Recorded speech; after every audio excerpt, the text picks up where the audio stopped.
Hi, Ashlyn. We're going to take a look at actually all three of your projects that you have posted here. I'm glad that you were able to get those up there. So let's go ahead and start taking a look. I have queued up here, as you can see. I have your first emphasis going on there. What I do is I first look at, basically I look at the whether you followed the instructions, the parameters of the project, the accuracy of it.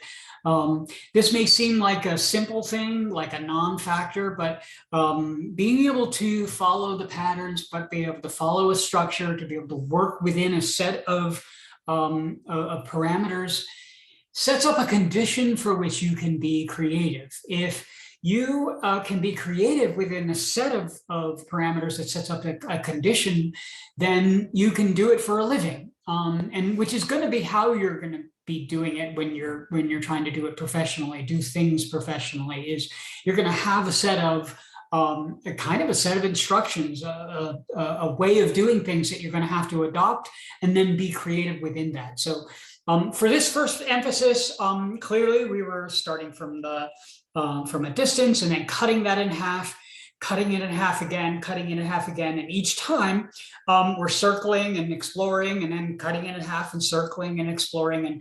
And so that's the first part. The second part is, of course, developing a point of view.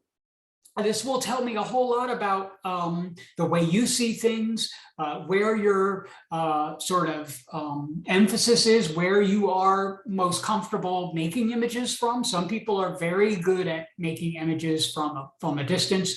Some are really very good at close up. Others, they need to be able to have shapes to work with, or they're very good with color and arranging and juxtaposing, that kind of stuff. So that tells me a little bit. And then, of course, we have these prompts like, you know, environment and portrait and all of that kind of stuff that we have here that kind of gets you thinking, not just shooting photographs for no reason, but you have like an idea behind why you're doing it, what it's for. Again, that's going to always be so when you're doing this for a living, when you're working as a creative professional, doing visuals for whoever. You're going to have certain objectives. You're going to have certain things you're trying to achieve, whatever that is. Maybe it's not a word, but maybe it's a feeling that you're trying to capture. So whatever it happens to be, you'll want to be able to practice focusing on those things and then attempt to be able to communicate them through your imagery. So anyway, let's start taking a look. You start off in a pretty good spot here. I think you're establishing where this structure is. You're back far enough that it lets us see where it is, that it's amongst other buildings and that it's on a street. But at the same time, we can see what building we're supposed to be looking at, and we can see the character of the building itself. Then we move into the portrait, which, you know, I think this is probably the best way to go about it. A lot of others did portraits similar to this, not this building, but similar, where they kind of came around front and they found where the front door was. They found kind of like where you enter in, and that's where they did this second one. How you interpret the idea of a portrait, how you interpret the idea of the words or the phrase, I'm interested in seeing that. And so when you propose that this is what you consider to be a portrait of a structure, that's what I'm interested in. Now, of course, you're setting up this alternating rhythm, which is kind of cool. We weren't even getting to that at this point, but you're setting that up by having the two sides of the building structured that way. It's not even perfectly symmetrical. You got the one here and two over here, but you have building, window, window, window, window. You have this sort of striking in the center. You have the sculpture sort of breaking up the monotony of it. So it's an excellent sort of study that you've started to work on here. The lighting that you're working with it's kind of like getting dim. I call this blue, almost blue hour, which is where the sun is going down. We don't want to get too much darker than this because we want the sun always to be our main light source. So now we're really close up. So we went from far away to medium, which is all good. And then all of a sudden we're like, wham, we're right up against the building. And I'm not sure that that is totally like where we wanted to be. There's a reason we want to do that progression, because what we're doing is we're slowly moving ourselves into a scene. This is part of storytelling. This is part of what we want to be doing. So you're looking at it in terms of trying to qualify the idea of line, but then you forgot about the parameters, right? It's a hard thing to do sometimes, because these are things that you're not maybe not accustomed to doing. But you'll want to practice doing them. You're going to want to make sure that that you're paying attention to all of the different things, and it's going to take you more time at first, but you will get used to it after a while. You'll start to realize it. Now, this is probably closer to where you should have been. Line is too close. Shape, that this seems more logical. Like, okay, now we're at step 4, not so close, but. Irregardless, we'll just keep going. Here we have shape. I think you're doing all right with allowing the objects to run off the picture plane here. This is good here. This doesn't really participate over here. I think if we had done the same thing on this side, maybe even came in a little bit closer so that the light pole kind of ran off a little bit or something like that, we would have been in better shape. Or even, move the camera over this way where the end of the composition ended like here, and all we would see would be shapes. Sometimes we can get like, much more dynamic if we kind of come in there. Color, now, again, we seem like we're backed up again. So here it appears that you're going back and forth and back and forth and back and forth, which is not what we wanted to do. We should be back here and then progressively getting closer. It should feel like I am getting closer and closer to the building with each shot. I should be getting closer to the building like that. This is a sense that you're trying to achieve. That's the reason we have those parameters set up there. So, and now we're getting into light, I believe, is the next one, which is I think you're doing from the bottom here, yeah. Now we're getting into light, which is this one right here, and again, it's the same distance as the other one, but I'll get off of that. Here you have, it looks like light hitting the front there. It's pretty subtle, and it actually looks a whole lot like, was there another image? No, there wasn't another image.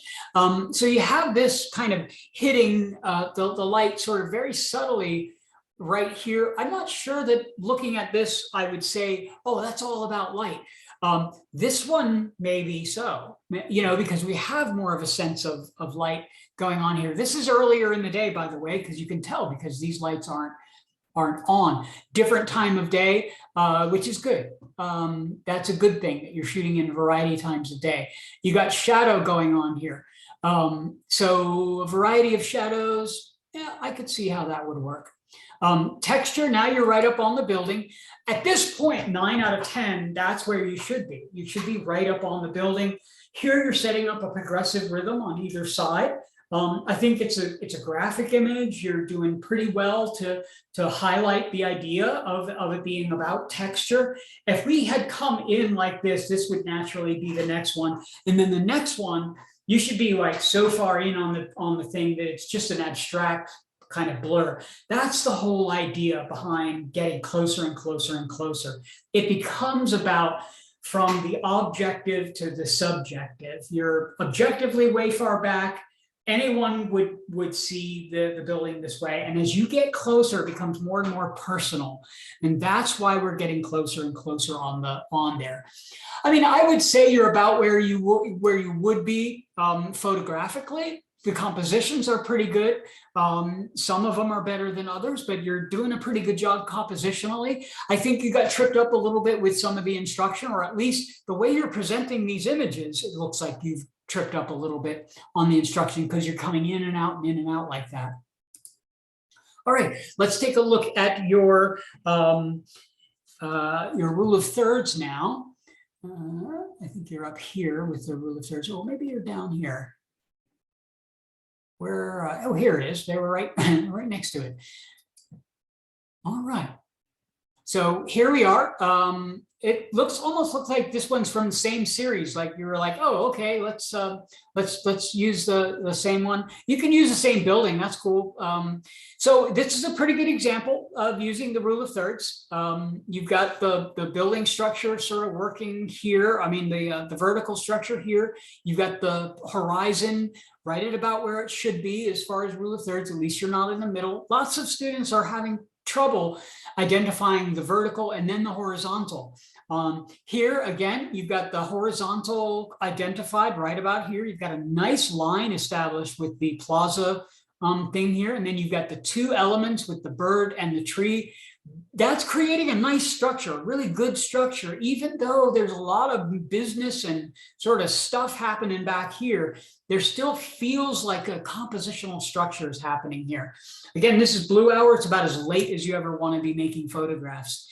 Again, blue hour, about as late as you want to be, but the rule of thirds is really going to help you here. You could have gone a little higher with this horizon line. That would have helped it out even more, but you got the vertical here. You've got this going on over here, and it really does help. Hopefully you're able to see how well it takes something that's chaotic. You got all these lines and you've got the power boxes and you got the cool, neons and stuff, but this kind of structure really lends itself to these kinds of scenes.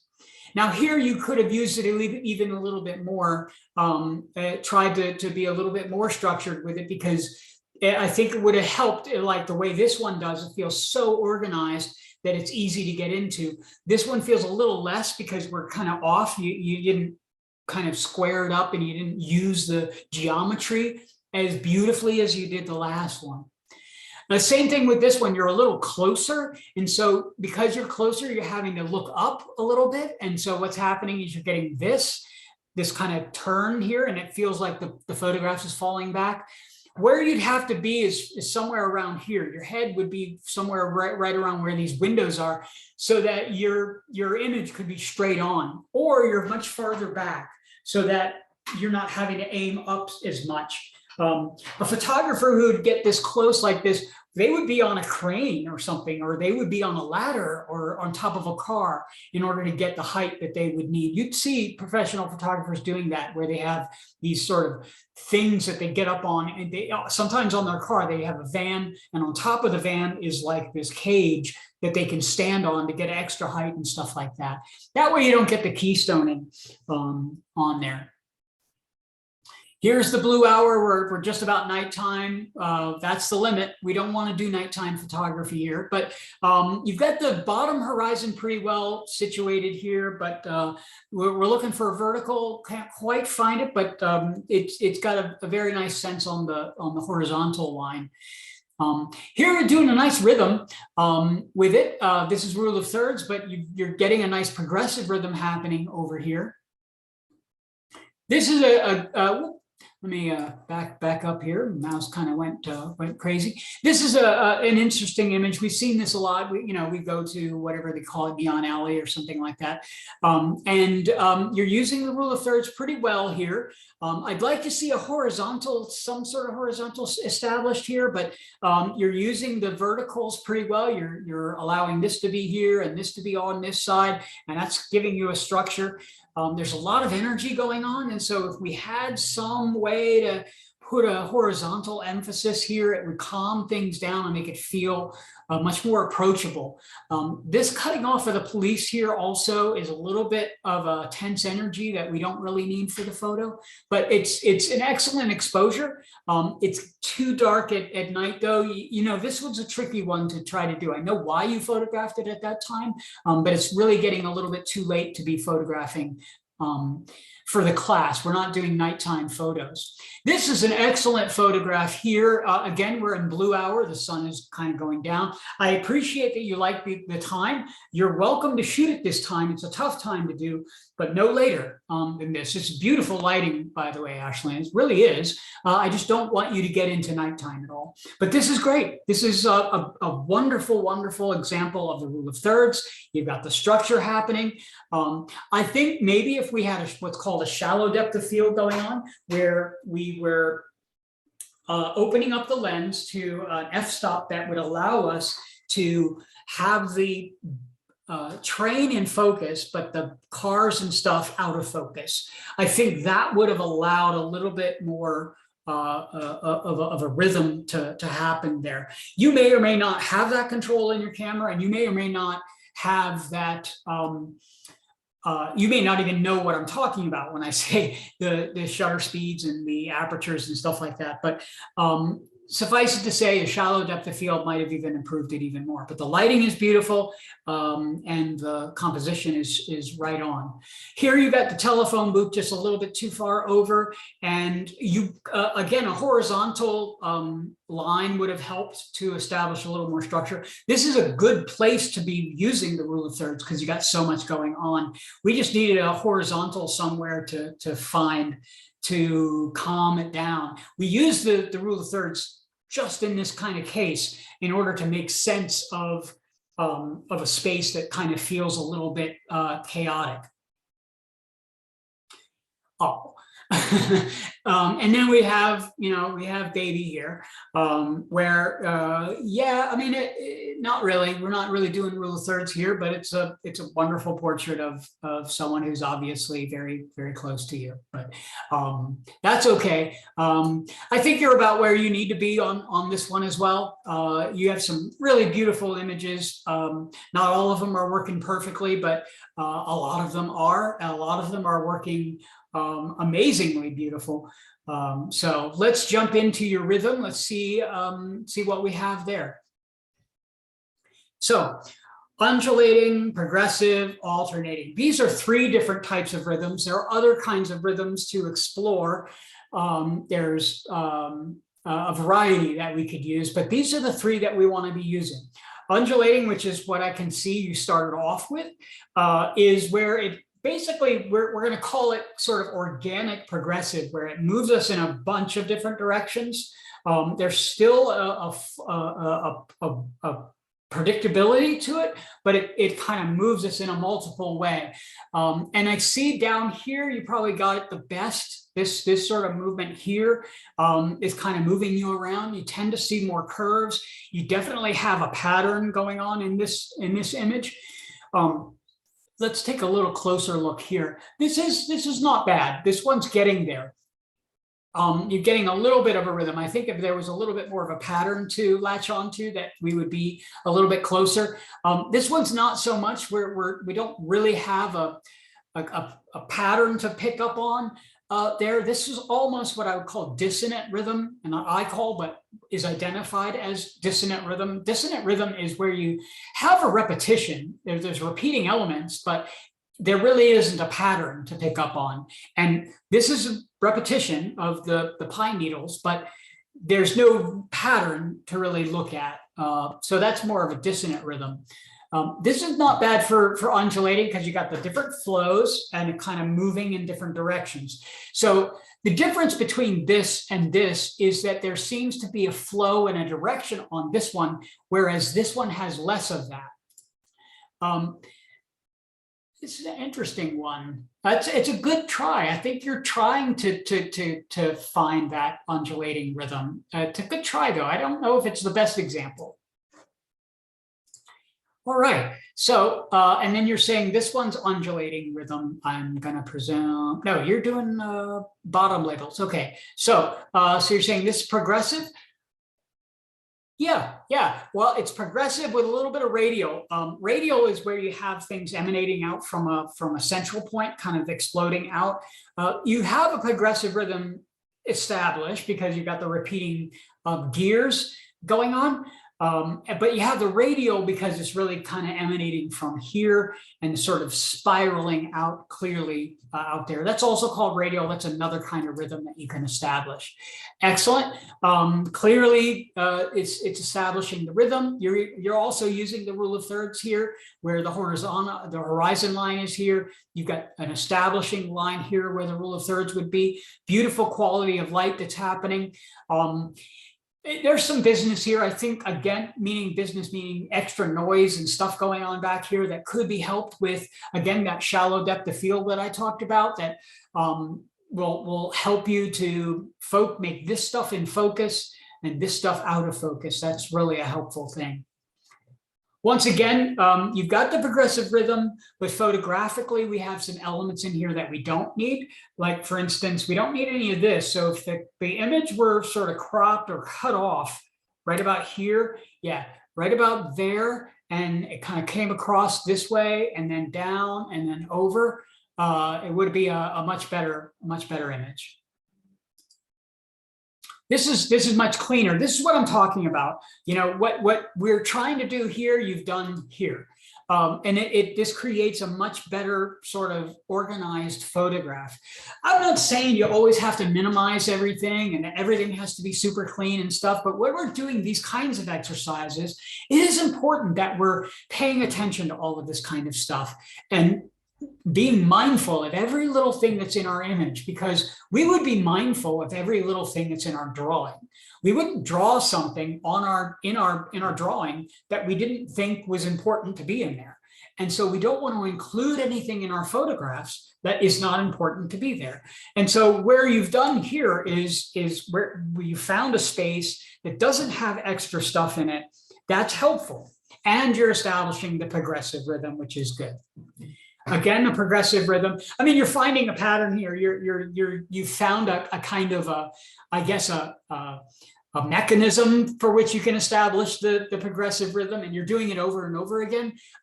You could probably experiment with different ways of doing the progressive rhythm a little bit more, because you've done it like 1, 2, 3, 4, like along a wall, and that's cool. I mean, you're telling me you know what it is, but I think you could probably be a little bit more creative at this point, kind of figure it out. But also cutting the image off right there. Again, we don't need this back here. It's not contributing to that, and this right here actually isn't contributing to it either.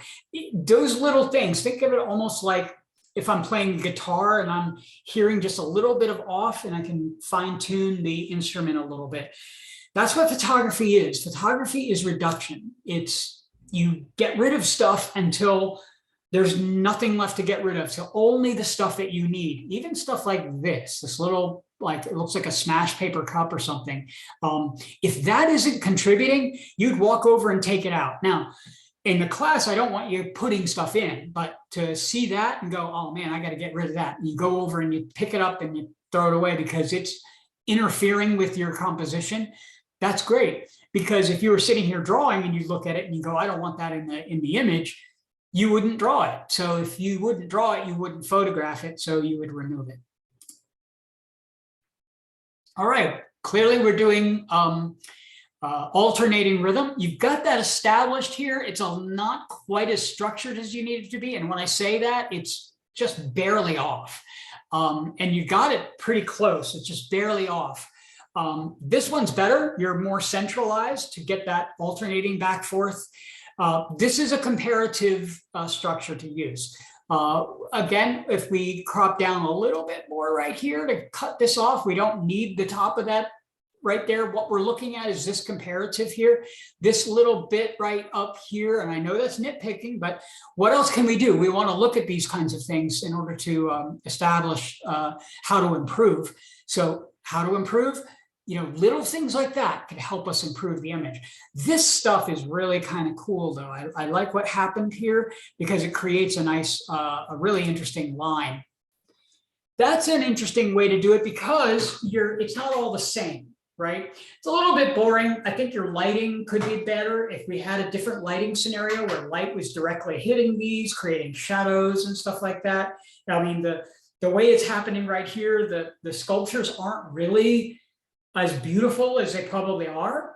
They could probably have been highlighted a little better with better lighting. That's kind of interesting. I think maybe taking even a step back a little bit farther and including the window in here, and maybe, I don't know if there's a window over here. We have a few things that we could clean up, this and then these things, and being a little bit more specific about the details within your photographs. Clearly you're looking at, in the, I would say overall, except for the undulating, you look like you were paying attention to just about everything in undulating.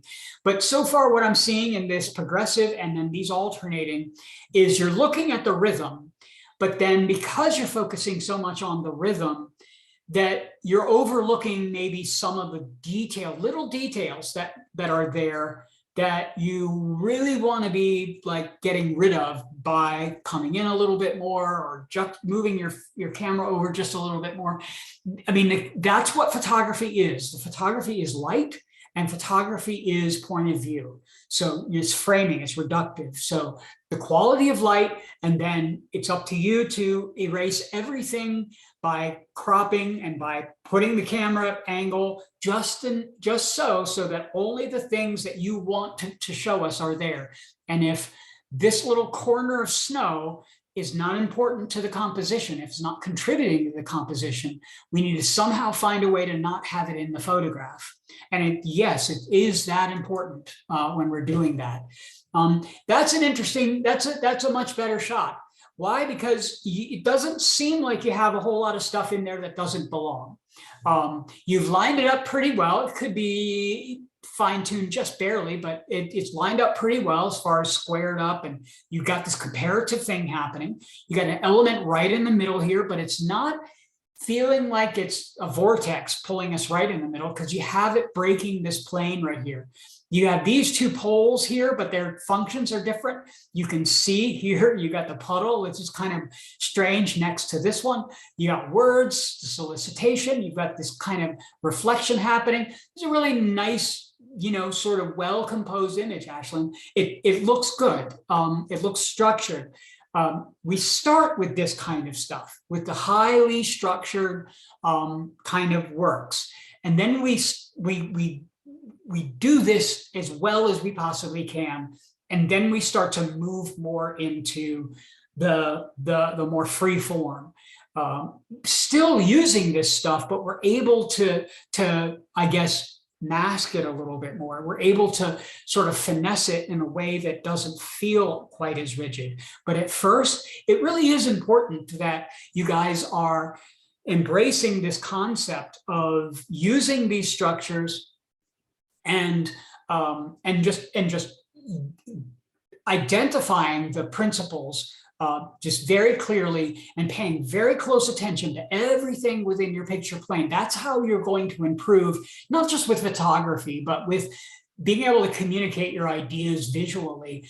This is a language that we're teaching you. It's not easy. It takes practice, and you're going to get better at it. I see some real potential here. Your photographs, some of them are just outstanding. I think you're about where you need to be right now. I don't see any like major problems other than maybe a few instructional issues that we had in the beginning there with emphasis where you're moving back and forth. But besides that, you seem to be on the right track there. So I look forward to seeing more of your images, and we'll see you in class. All right. Bye-bye now.